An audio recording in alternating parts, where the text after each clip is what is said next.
Project-based learning or PBL is a dynamic approach to education that has various advantages for students.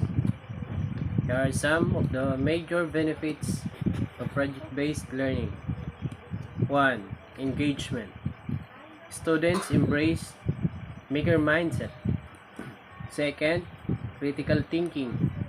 Students encourage deep understanding in the subject matter. Third, development skills. Students create thinking skills.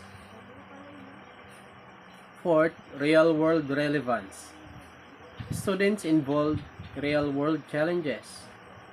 Fifth, enhanced retention. Students are more likely to retain information. Sixth, interdisciplinary learning. Students are more likely connections between different areas of knowledge. So PBL or project-based learning allows students to work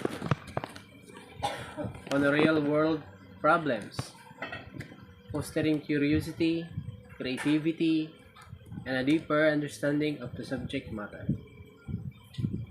Project-based learning or PBL encourage independent thinking, effective communication, respect for diverse viewpoints, and creative problem solving.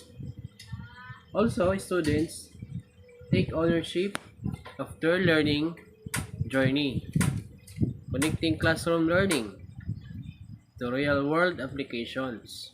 Project-based learning or PBL also promotes interdisciplinary learning, integrating various subjects into a single project. Project-based learning or PBL is a leads a better knowledge retention and application in the 21st century skills.